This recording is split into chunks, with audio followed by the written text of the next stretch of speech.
Здравейте, приятели! Аз съм Лили и добре дошли на моя канал. За днес темата, която съм си подготвила, се нарича усещане за празнота и как да овладеем самото усещане. Защо съм посочила именно думата овладяване, справяне с нещата, т.е. да можем да го възприемем това усещане за празнота и да можем да боравим с него, вместо да го елиминираме или да си затваряме очите или по някакъв друг начин да откоригираме и да запълваме с различни неща, които не са подходящи усещането за празнота. Като не е подходящи визирам алкохол и други субстанции. Или неподходящи партньори също става. Усещането за самота, как да овладеем самото усещане, съпротивата в третия въпрос на самата тема съм написала съпротивата. Това е тогава, когато ние сами ще се съпротивляваме срещу това усещане, т.е. самите ние ще си правим спънки в името на това ние да не се откоригираме в усещането за празнота. Откоригиране значи овладяване на ситуацията. Боравене с тази ситуация, в един момент тази ситуация се превръща в най-доброто ни качество. Като нещо лошо да го превърнем в нещо добро за нас. Но когато имаме съпротива вътре в нас самите, това значи, че ние не сме готови да се променяме, не сме готови да усвояваме нещата, които са вътре в нас и не сме готови да ги приемем и да ги откоригираме за наша полза. Тогава идва съпротивлението, тогава идва това ние да обвиняваме целия свят за нашата празнота, за нашето, да кажем, нещастие. И четвърти въпрос е развръзката каква ще е. По една картичка ще има развръзка. Надявам се да ви харесва темичката. От тук се усещам още, че говоря страшно бързо. Това значи, че по най-бързия начин трябва сега да се случат нещата, защото явно самата тема искам доста бързо да излезе от мен, за да стигне до вас. Сега избор номер 1 е шишенцето, номер 2 е камъчето, номер 3 сърчицето. Започвам аз тук съм си приготвила едни карти, които са все такива тъмни, като задната част на картите е тъмничка, предната също. Не знам защо. Днеска ще сме на тема тъмни карти. Усещането за празнота с 3 карти. Какво усещаме, когато усещаме празнотата? Какво точно усещаме с тази празнота? Търсим 3 картички, за да можем по-набързо и по-надълбоко така да вникнем в вашата ситуация. Какво е това усещане за празнота? Като какво се изразява с 3 картички? Готови сме. С вторият въпрос, как да овладеем усещането за празнота, за самота, за нещастие. Общо взето. Нещото, когато го усещаме за кофти ситуация, кофти усещане в нас самите, как да овладеем самото усещане, какво трябва да направим, как да го овладеем. Търсим 3 картички, как да овладеем усещането за празнота. Хубав, между другото, ридинг, защото много хора се чувстват празни и това няма нищо лошо, защото на всеки му се е случвало поне доста често и това няма нищо лошо, просто когато се усетите, че сте в такава енергия, просто да направите нещата, които идват като послания за вас. И няма нищо лошо в това да се чувстваме празни, стига да не го фиксираме, да не го така задълбочаваме като явление в нас самите и да не драматизираме от самата ситуация, просто да знаем, че това е ситуация, че може да е овладяна и да изкараме най-доброто от нея за наша полза. Съпротивата каква ще? Тук съм си изкарала 2 картички, съпротивата търсим. Каква ще? Аз ви казах, че днес ще стават нещата много така бурно и бързо. 2 картички търсим. Съпротивата каква ще е? Защото когато решим да си наумим да правим нещо и то така задълбочено за нас самите, веднага се появява едно вътрешно гласче, което ще ви съветва. Това не е точно така, сега не е точното време. И това е съпротивата в нас самите. Развръзката, когато опитаме да се промениме, каква ще е развръзката от тук нататък. Хубавото на този ридинг е, че винаги може да си го пуснете тогава, когато усещате празнотата в себе си. Бих казала, че ще си намерите отговорите в видеото. Ако трябва да си почитаме нещо, имаме още 3 отделни тестета карти. Аз съм готова с подредбата. Сега ще видим как ще се разгърне енергията. Обаче малко ми е тъмничко, така че ще се светна.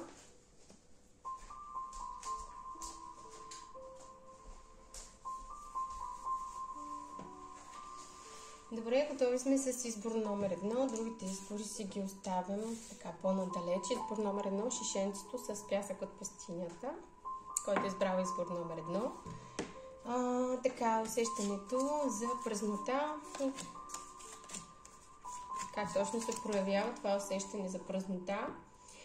Бягате надалече от проблемите, предпочитате да се занимавате с нещо ново, напускане на ситуацията, напускане на материалните проблеми, напускане на старата ситуация, почване на ново с нова връзка.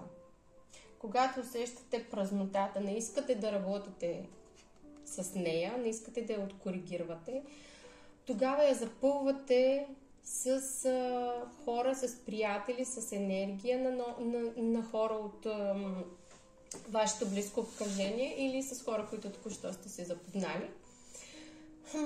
Тоест гледате толкова много лаконично на тази празнота, че или изобщо не обръщате внимание, или предпочитате да се забавлявате с някакви нови хора и по такъв начин си запълвате празнотата. С приятели, с любими хора, с нови хора в любимия ви кръг на приятели или с човек, който ви харесва. Нов. С нещо ново. Вместо да работите за празнотата, вие решавате да чисто да почнете и да се заобиколите с хора на вашата честота и да се забавлявате с тях. Усетите ли се празни и така нататък, заобграждате се с хора. Между другото, празнотата е едно много хубаво така усещане във вътрешния ни свят и тази празнота не може да се запълни с хора отвън. Тази празнота е явление, което да ни накара да преосмислим защо се чувстваме така и да откоригираме самата празнота, да я усвоим и да я превърнем в щастие самите ние за себе си. Добре, как да овладеем усещането за празнота? Има една кралица чаши, един крал на мечовете и една кралица на жезлите. Общо взето, как да овладеете празнотата? Работете върху целите си. Работете върху себе си, върху самочувствието и върху това да давате повече любов на околните. Работата е във вас самите. Ето къде е разколничето и защо казвам, че външни хора не могат да ни попълнят празнотата в нас самите, защото тази празнота е изникнала изначално от нас самите, т.е. ние сами трябва да си я по някакъв начин овладееме и да я трансформираме в нещо хубаво за нас самите. Време, което можем да си го преосмислим защо сме се почувствали празни, какво е нещото, което ни е накарало да се почувстваме по такъв начин, да го усвоим, да го трансформираме в себе си, да го превърнем в плюс. Не знам колко от вас се замислят върху нещата, които усещат и колко от вас работят върху нещата, които усещат, но надявам се да са повечко. Да трябва да работите върху целта си, която сте си набелязали. Трябва да се фокусирате и върху, да кажем, външния си вид и да давате повече топлина и уют на себе си, на околните. Общо взето да работите върху целите си. Това ви е една такава градивна енергия. Да се съсредоточите върху целта, а не да пропадате в празнотата. Каква ви е целта изначално за вас самите.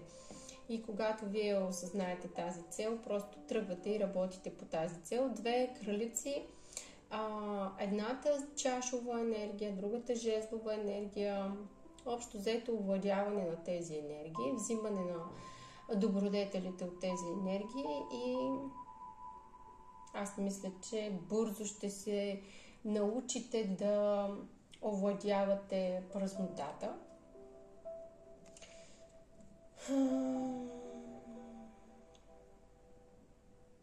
Още какво можем да кажем, как да овладеем празнотата.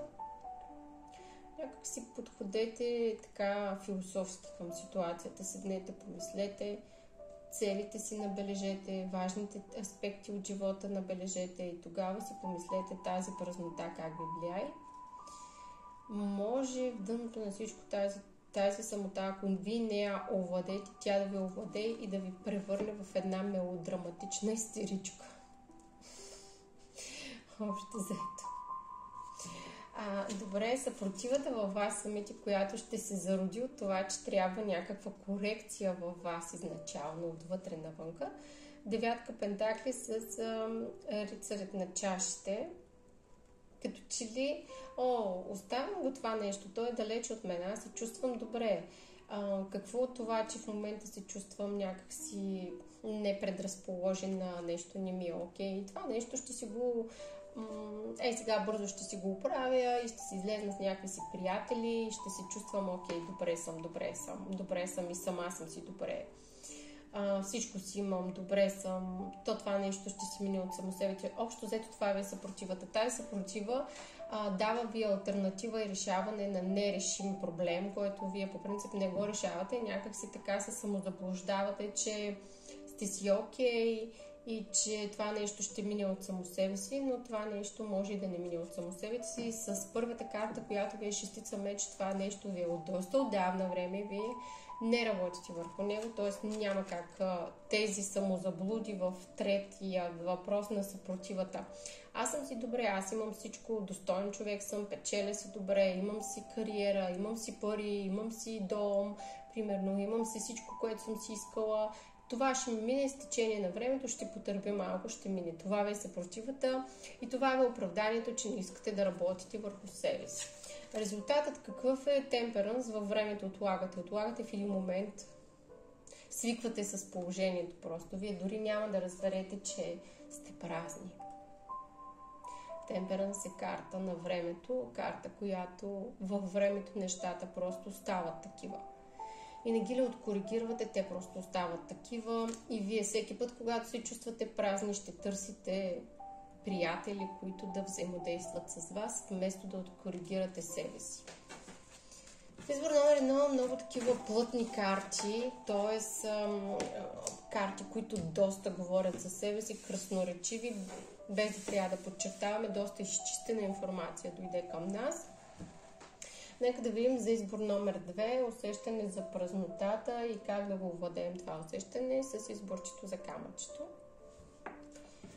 Да видим хората избрали избор номер 2, какво става с тях, усещането какво е, как усещате празнотата в себе си в ежедневието. Десятка мечове, убийствено, болезнено усещане за празнота, шестица пентакли, седмица пентакли и един паш на мечовете. Нямате сила да се съпротивлявате и просто изчаквате момента да отмине. Празнотата във вас се появява, че колкото и да имате някакъв материален успех или придобивки, вие се чувствате зле, но нямате сила в себе си да се съпротивлявате. Въпреки че живота ви не е лош, но вие се чувствате празни. Убийствено празни. До такава степен доста празни, че нямате сила да се съпротивлявате. Учите се, имате някакви така усещането, че може да откоригирате нещата, но все още не сте се и пробвали дори. Празнотата ви убива, празнотата ви прави спрели, не ви дава стимул дори да работите нормално, прави ви, да кажем, безборбени, хора, които не искат да работят върху това, хора, които са се предали. Дори да си правят рутинните неща в ежедневието, това се усеща, защото вие сте без никакъв стимул, без никакъв хъс.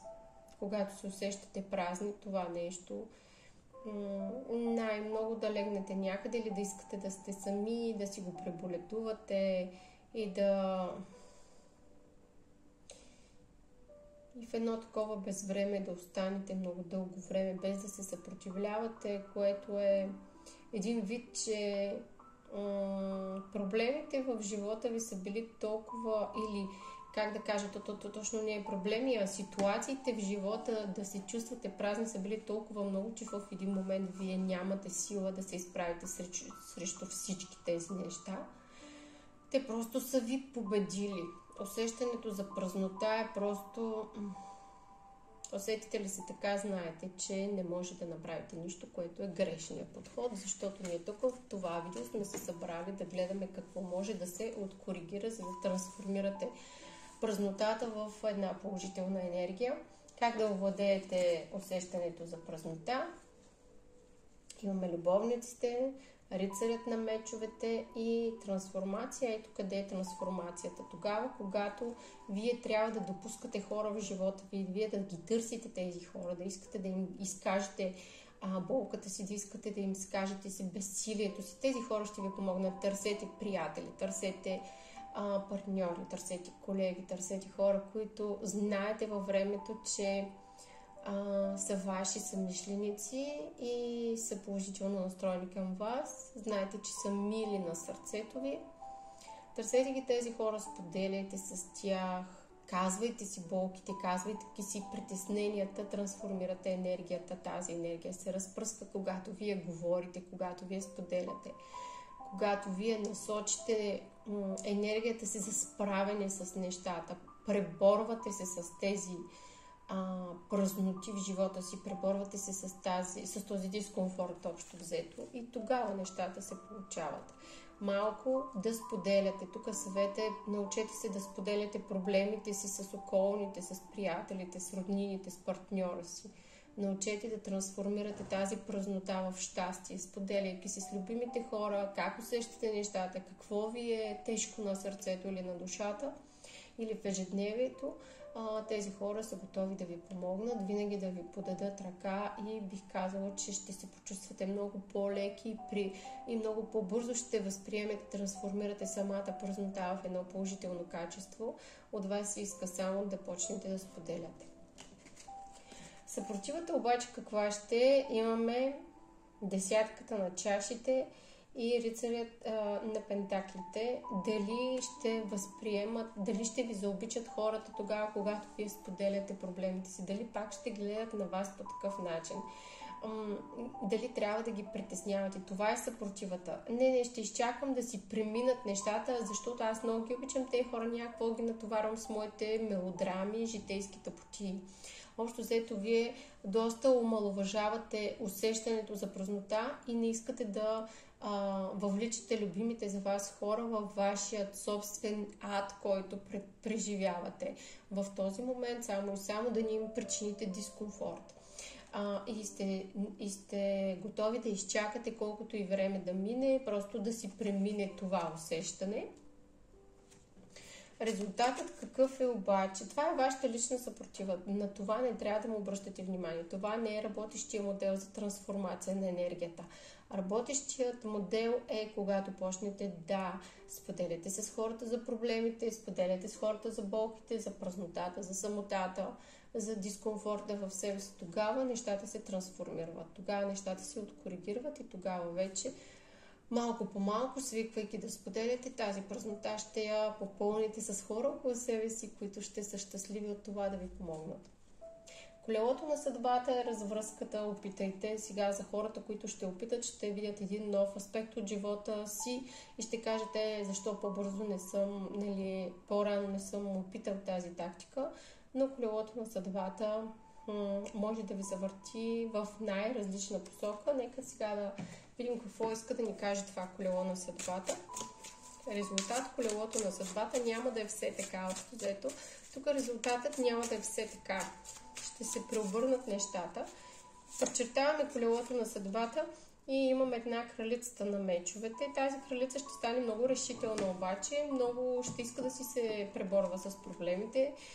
И тогава вече като види нещата, като е силна сама в себе си, се пребори с тези проблеми, има цел, знае как да откоригира нещата, знае ясно как, когато усети празнотата, как да я трансформира тази празнота, тогава няма да изпадате в такъв дискомфорт и в такова безвремие, което усещате и да се затваряте сама в себе си и да не искате да споделяте с никой, с цел да не огорчите никой и да не накарате хората, любими за вас, да се чувстват зле от това, защото вие сте зле. Избор номер 3. Тук трябва просто да споделяте.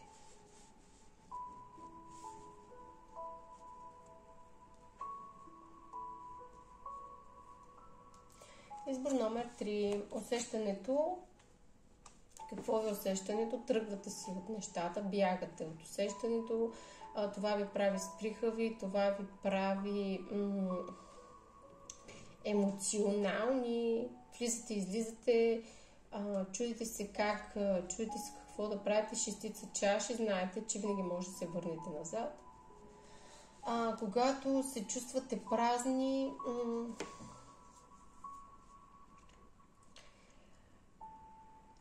като че ли усещането е, че сте имали, тук да се върнете назад е малко по така, ще ги обясня тази карта, връщате се назад в спомените си, че щастливите моменти са ви донесли взаимност, са ви донесли щастие, емоции.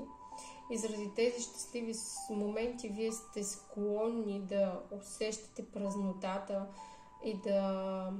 и да приемате, че това е част от любовта, но в другия момент просто бягате към нещо друго и ставате много емоционален човек. Под емоционален човек, като кралица на жезлите, визирам скандали, ненужни избухвания, ненужни нерви, от нищото дошли. Силна сексуалност с тройка жезли, с кралица жезли. Ако се усетите празни в нещо, отивате си, попълвате депото на празнотата от ситуация в ситуация.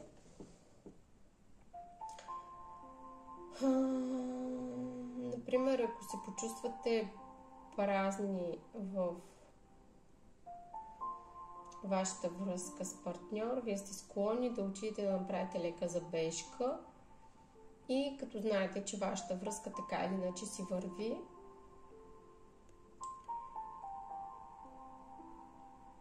ако се почувствате празни в приятелството си с някой по същия начин, търсите приятели навън от себе си, навън от кръга на приятелите ви, нови неща, които да ви попълнят празнотата и пак да си се върнете към старото.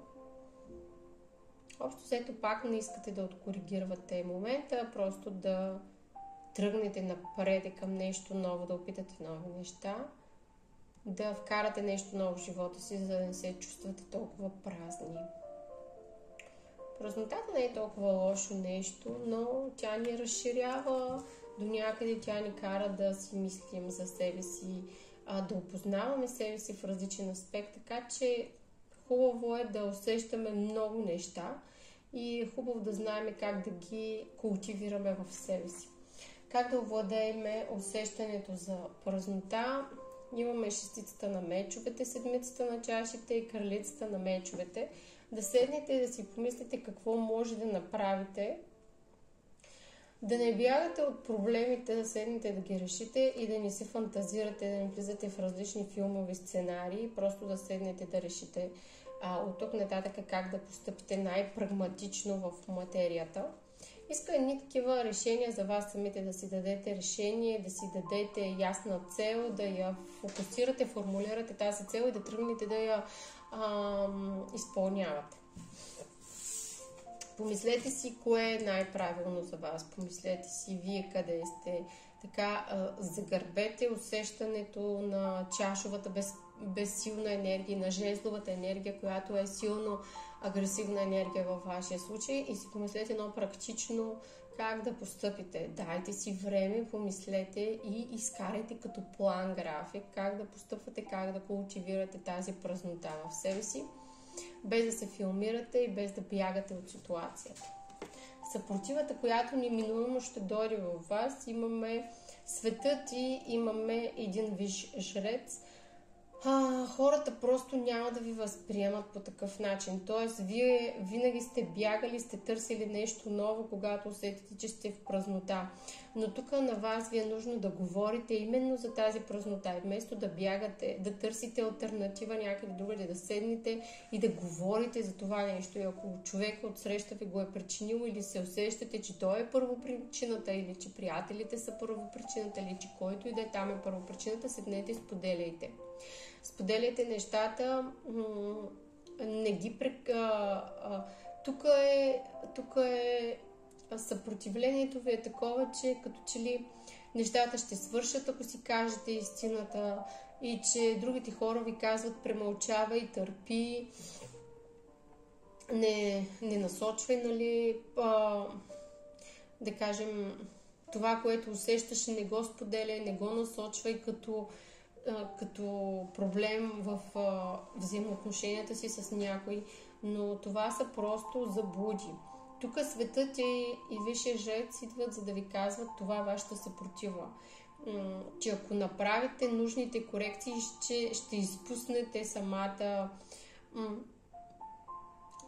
ситуация. Аз мисля, че ситуацията е любовна. Защо го мисля? Защото много такава се усещам, много такава сексуално-емоционална страст на хора, които се обичат по принцип, но когато имат малки, да кажем, проблеми, един се чувства самотен или пренебрегнат и така нататък, вместо да бягате да търсите попълване на нещото някъде другаде, седнете, обсъдете го, без да се филмирате, без да си мислите кой какво ще да каже така, просто бъдете откровени. Ако не е любовна история, просто когато усещате празнотата, самотата в себе си, вместо да бягате, седнете и си направете ясна равносметка защо се чувствате празни и вместо да обвинявате някой друг, просто седнете и приключете нещата. Справете се с ситуацията. Без да слушате хората, без да си мислите, че това е края на всичко. Защото това е съвет във вашата съпротива, че ще имате съпротива на това кой какво ще каже за вас и това, че това е краят на ситуацията. Резултатът какъв е тройка жезли? Вие няма да може да се справите с нещата и ще си продължите по-старому. Прекалено голямо изискване е Вселената ви е дала като стълба, която трябва да изкачите към собствената си по-добра версия на себе си, тогава, когато трябва да овладяваме усещането за липса, за празнота,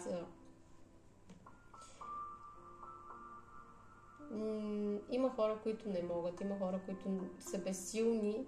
Когато се видят в огледалото, може да не се харесват такива, каквито са, но нямат сила да се променят. Което е жалко, защото следващия момент, когато ние нямаме сила да се променяме, е Вселената да промени ситуацията. Това е още по-гадно, когато Вселената променя нещата. За да ни каже, ти може да си безсилен, но аз ще те накарам да си силен. Това винаги работи. Просто, че отнема любими хора от живота, за да те накара да си силен, за съжаление. Така че преди да станат такива катаклизми, вземете, стегнете се и откоригирайте усещането за празнота. Мисля, че беше много една такава поучителна тема. Надявам се да сте вникнали в ситуацията. Тук някакви си 20 минути, 30 минути отделих на така обширната тема, но това е един общ разклад, нали? Ако решите, може да си поръчате лична консултация при мен. Ако решите, може да се запишете и за обучението в школата на Таро, Лилит. Ако решите, може да си върнете това видео, когато усетите празнотата в себе си и след като го разгледате, да си помислите как се чувствате след преживяното и слушаното видео. Защото празнотата е времето, което имаме ние самите с нас самите, Да се погледнем и да кажем, ние не сме празни, ние сме най-доброто нещо, което може да ни се случи. И се направете такива, каквито вие ще се харесате, а не на околните, не на любимия човек, не на децата, не на родителите, не на приятелите, не на зоната, не на средата, не на колегите, не на шефа, а на вас самите. Харесвайки се, вие няма да чувствате празнотата в себе си. И няма да търсите външни фактори за попълването на тази празнота. Целта на това видео беше точно такава, да осъзнаете, когато усетите такова нещо, да седнете, да осмислите изначално защо сте го усетили, кой е причината да ви накара да го усетите, как може да овладеете ситуацията и как може да направите по-добра версия за себе си с една щастлива усмивка, доволна и себеоценена. Аз бях Лили. Надявам се да ви е било приятно и до нови срещи. Чао, чао!